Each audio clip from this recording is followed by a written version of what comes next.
people coming up that would like to do this. Be realistic. Tell them, here are the odds sometimes, but don't let that stop you. If you want to do it, you believe in it, just keep at it. Persevere, persevere, persevere. And amazing things can happen. And that is the voice of Bill Wright. And our conversation concludes now with longtime SoCal radio personality and production director. Going back to Richard Simmons, I'm happy to say Richard was the same on or off mic, Wow. or on or off camera. He was singing and being himself, in entertaining the receptionist and everything else. So another person, some people really, what you see is what you get. Another person like that was Dr. George Fishbeck, the longtime Channel 7 weathercaster, because I met him at the Pacific Pioneer Broadcasters about 13 years ago. And I said, hey, Dr. George, I really like your work. Why, thank you very much. Hi. And I said, can I get a picture? He's like, oh, sure. Would you look at that smile? And I was like, oh, my gosh. I feel like I'm listening to his old weathercast, except without the weather. And Jerry Dunphy always had to reel him in. It's like, thank you, Dr. George. Even though Jerry Dunphy was only like a year older than Dr. George, he was like a father figure trying to reel his son in to behave himself almost. Yeah.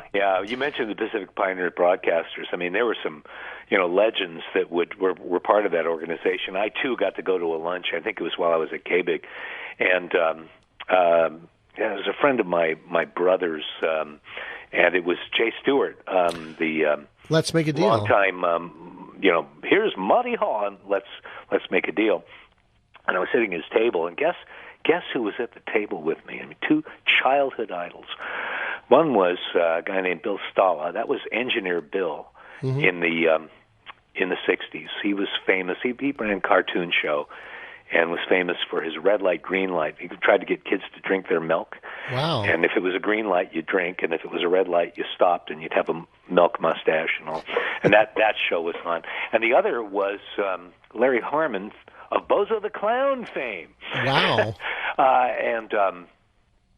Anyway, they were at the table, and I'm going, you were Bozo the Clown? Yes, I was. And I'm like, I'm not worthy. I did it again. Just kind of amazing that you run into your childhood idols so often. Yeah, if you're lucky. Yeah, exactly. A lot of markets had their own Bozo the Clown. I think Willard Scott was Bozo the Clown. I think in Washington D.C. Yeah, there were local bozos. Who was it? We're all bozos on this bus. That was the Firesign Theater, right? Got it. My dad had a friend in Firesign Theater. Howard Cohen was a buddy of his back in the day. And then you mentioned the Credibility Gap, which got started on KRLA. Yes, it did. During the Freeform FM Underground on AM format. And it was kind of funny. Lenny and Squiggy were characters from the Credibility Gap that they brought over to TV. And Harry Shearer has been doing The Simpsons now for 35 years, I think.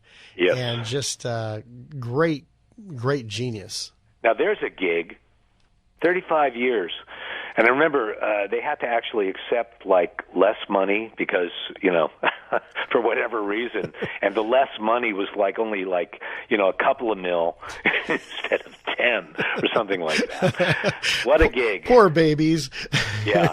No, I got to meet Dan Castellaneta, Homer, at a seminar I attended, and he did so many. He was just, again, kind of deadpan, He didn't look like anybody you'd think would do all these incredible voices, but boy, he sure did. Yeah, I first remember him on the Tracy Ullman show. So too was Julie Kavner, who first got her big break as the title character's younger sister Brenda on Rhoda. Yes. And she was kind of like Rhoda was at the beginning of the Mary Tyler Moore show, overweight, down on her luck when it came to men, but eventually she found somebody at the end of the series of Rhoda, and it was kind of like, a repeat of Rhoda's life on the Mary Tyler Moore show almost. Yeah. It's another great voice. I mean, how about, that little raspy voice that turned into Marge Simpson, and the rest is history. Oh, yeah. I got a question. What's the best piece of advice you've ever been given? I would go back to something, and I told you I listened to some of your podcasts. Brian Burns said, be as diverse in this business as you can be. Do as many things well as you can possibly do, and you'll keep working.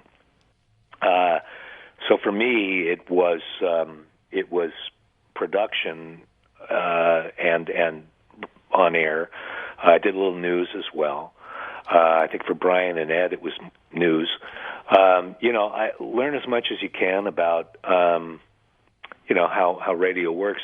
If you're any good in sales, go into sales if you want to make some money. There's money to be made if you can get out of the smaller markets, which don't even exist anymore because they're all syndicated. Mm-hmm. But I think that would be it. Just do as many things well as you can. It turned out, I was a pretty good writer in college, and I was kind of a reluctant writer. I didn't like to write as much as I loved doing the other stuff. But later on, with Ambassador, they needed some script writing and some continuity writing and so forth.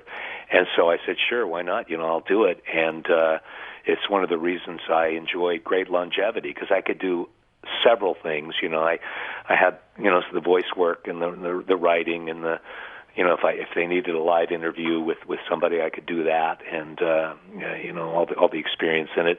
And I was enough technically to be dangerous. I wasn't one of these people that would probably pull apart a transmitter and put it back together again. But I did know how the studio worked. I knew something about audio. All kind of self-taught. That was another thing. A lot of people have to go to school for it. I just kind of picked it up as I went, and people that knew a little more than me would tell me what they knew, and then I would pass that on to others. And that would be the second thing. Give back. Mm-hmm. You have people coming up that would like to do this. Be realistic. Tell them, here are the odds sometimes, but don't let that stop you. If you want to do it, you believe in it, just keep at it. Persevere.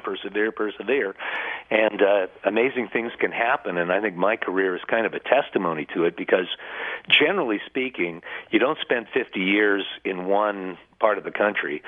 If there's a word, again, that describes DJs and their life, it's peripatetic.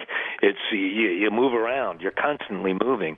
And with 3 kids and a wife and all, I just couldn't do it. So I kind of said, I'm going to stay here, come hell or high water.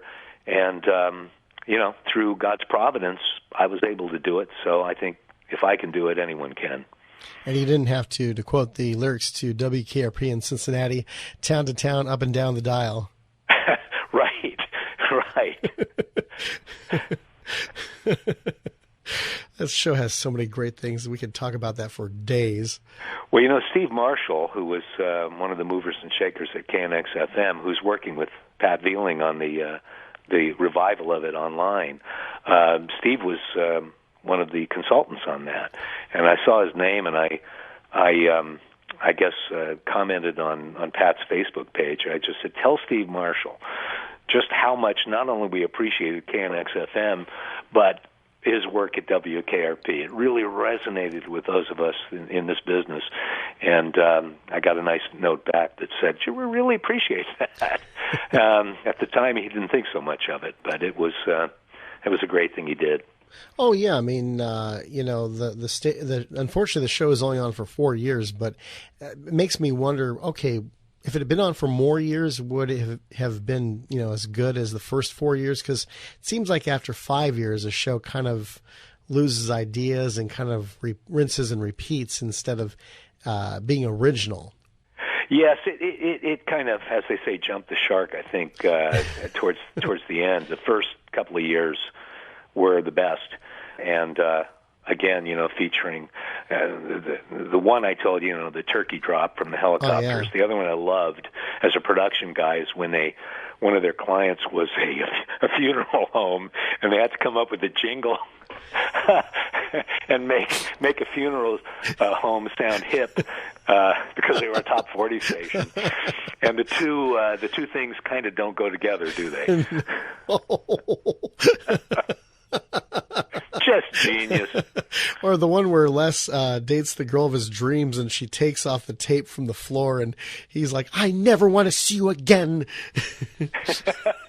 He dumps the girl of his dreams because she refused to let him have the tape on the floor around his desk to signify his office that he wanted to build a wall around eventually. Yeah. And, I must tell you, the part of the salesman. Frank Bonner as Herb Tarlak? As Herb Tarlak. The things he wore, we had an account executive quiz that was exactly him. Plaid on plaid. Turquoise, sports jackets with those wide ties in the 70s that were not very, very attractive. And sure enough, I mean, he was, the slick back hair, going out there making the pitches. Incredibly successful. He was really good at it, and you'd think, come on, the guy walks in dressed like that. How do you take him seriously? Well, it turns out a lot of the owners of these businesses dress the same way. But somebody must have met that guy, because that's what Frank Bonner was like. That's tremendous. Oh, it was, yeah. And I heard the turkey drop was based on a real life situation. Kind of like This Is Spinal Tap, which featured Harry Shearer and Mike McKean from Credibility Gap, was based on real life stories of rock and rollers, and some rock and rollers were really mad at them for making fun of a real life situation that they were involved in, or a real embarrassment. I just love the 18-inch Stonehenge.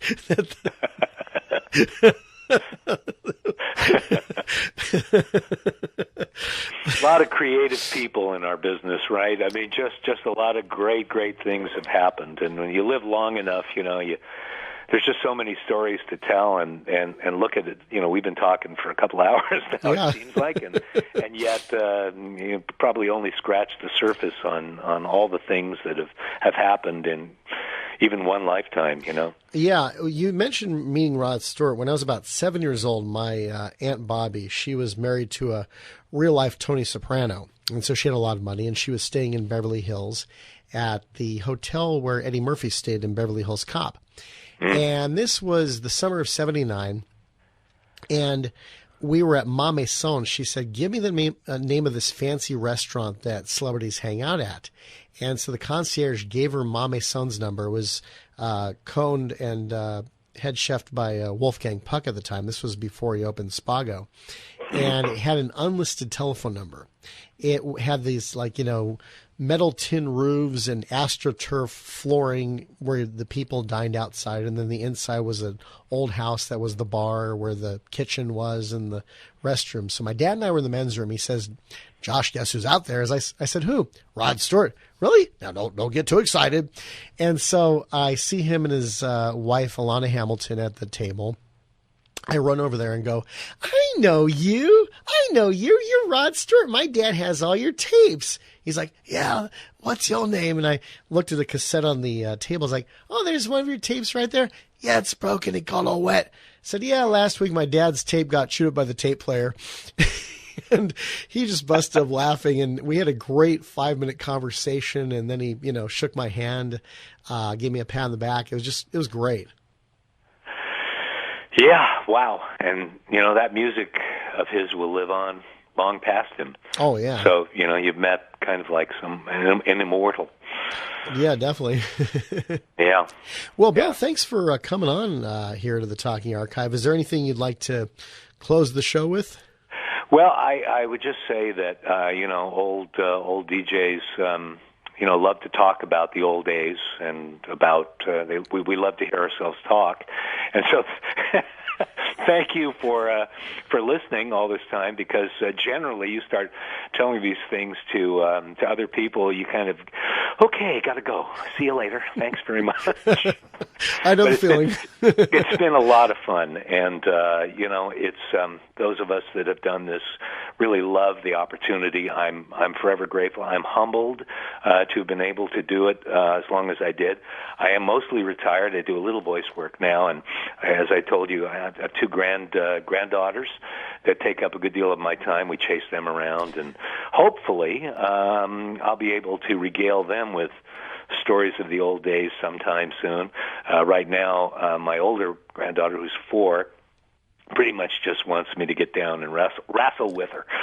So I'm still able to do that, even though I'm pushing 70 here. So I hope to be able to do it for a while longer. But it's been a pleasure talking to you for sure. Thank you. I appreciate it. Have you taken the granddaughters to Knott's or Disneyland?